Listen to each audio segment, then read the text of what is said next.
Hola, soy Auge y esto es Canal Mitocondria. Si te interesa aprender sobre ciencia pero no querés leerte un texto súper académico y formal de 1200 páginas, te dejo 3 recomendaciones de libros de divulgación científica que pueden gustarte. Ya sea que estés estudiando una carrera relacionada o que simplemente te interesen estos temas. Además te comparto el link para que los puedas bajar en formato ebook o en PDF totalmente gratis. ¿Vamos a ver? Número 1. ¿Qué es la vida? De Edwin Schrödinger. Schrödinger fue un físico y filósofo austríaco, ganador del premio Nobel y popularmente conocido por la paradoja del gato y la caja.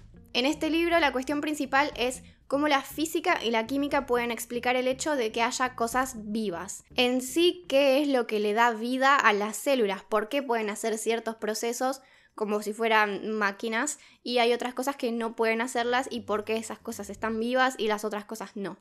Una de las cosas que más me gustó de este libro es que Schrödinger no es biólogo, es físico, pero sin embargo explica muy bien los conceptos básicos de la biología como son las mutaciones, la evolución y algunas cosas sobre la reproducción. Otra cosa que me resultó curiosa del libro es que él propone que hay ciertas sustancias, unas moléculas que las llama cristales aperiódicos, y él las propone como los elementos que llevan la información genética. Pero la estructura molecular del ADN no se descubrió hasta 10 años más tarde. De hecho, los 3 investigadores que la descubrieron lo citan a Schrödinger y a este libro como su principal fuente de inspiración. En el libro también vemos nociones básicas de la física, como la entropía o la termodinámica, y está todo explicado en un idioma bastante simple e intuitivo. A lo último ya empieza a abordar unas cuestiones como más filosóficas, el libre albedrío, la conciencia, las almas, y toca un poquito los preceptos hinduistas del yo y todas esas cosas. Me encanta. La verdad es un libro que me gustó mucho, que es sencillo, educativo, simple de leer, corto, tanto para expertos como para iniciados. 10 de 10. Número 2. ¿Qué pasaría si? De Randall Munroe. Randall Munroe es un físico de la NASA retirado, historietista y bloguero.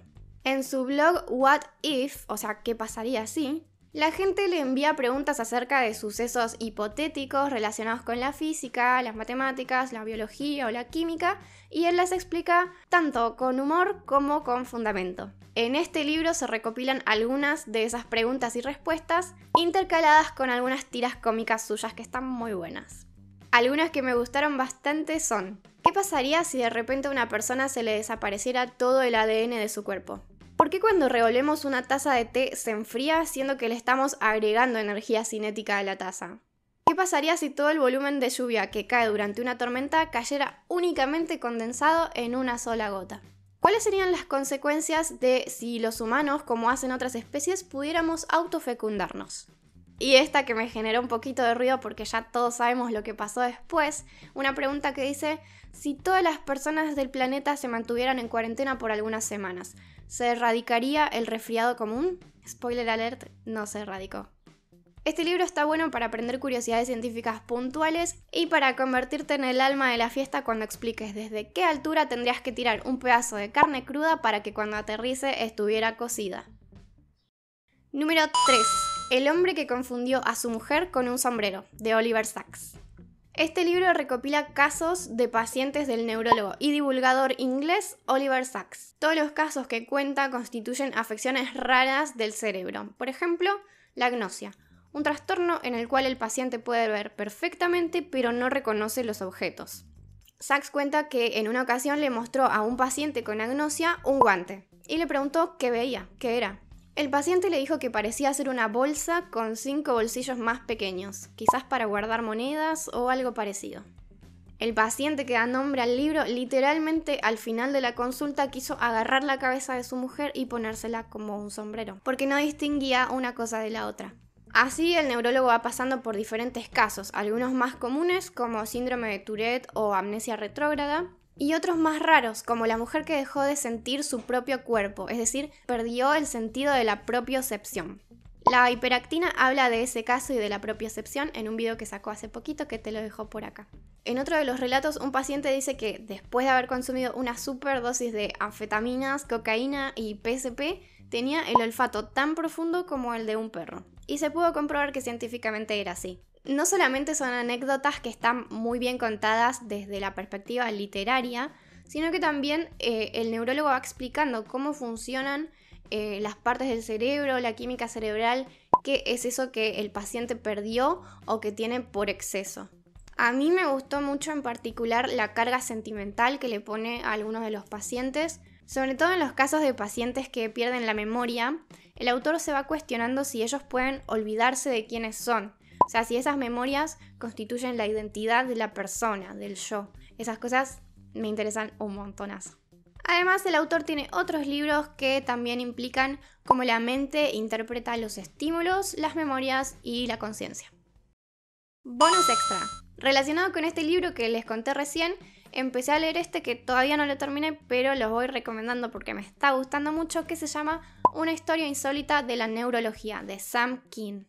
En este libro lo que va haciendo el autor es relatar distintos accidentes que a lo largo de la historia fueron dándole forma a nuestros conocimientos sobre el cerebro y sus funciones. Por ejemplo, empieza contando una desgracia que le pasó al rey Enrique II de Francia, que en una pelea de justas una lanza le atravesó el ojo por el hueco que había dejado en el visor de su casco de metal. Milagrosamente sobrevivió un tiempo, pero con secuelas que justamente le dieron la pista a los cirujanos de esa época de cuál podía llegar a ser el área afectada y qué aspectos del cerebro controlaba esa área. Así el autor nos va mostrando cómo poco a poco se fueron descubriendo las funciones de cada región de la anatomía cerebral y también un poquito de la química. Por ejemplo, también analiza el caso de Charles Guiteau, quien quiso asesinar a uno de los presidentes de Estados Unidos y se decía que sufría un desequilibrio mental. Posteriormente, cuando murió, la autopsia reveló que podía haber sufrido de neurosífilis. Y muchos años más tarde, a partir de los registros, los neurólogos finalmente lo catalogaron como psicópata. Recién voy por la tercera parte de este libro que tiene 5 partes, pero promete bastante. El autor Sam Keen es periodista científico y vi que tenía algunos otros libros que también se ven muy interesantes. Estas fueron mis recomendaciones de hoy en libros de divulgación científica. Espero que les hayan gustado y compartan si tienen alguna otra recomendación, algún libro que hayan leído hace poco acerca de estos temas o de otros. En la descripción abajo les dejo los links a todos los libros que cité. Si están buscando libros académicos, también les dejo este otro video donde tengo todos los libros que usé durante la carrera de biología. No se olviden que pueden apoyarme en Patreon o con el botón de gracias acá abajo que está en YouTube para quienes puedan y quieran colaborar. Si les gustó, denle like y suscríbanse al canal para ver más contenido científico. Mi nombre es Eugenia y espero que nos veamos la próxima, en otro video de Canal Mitocondria.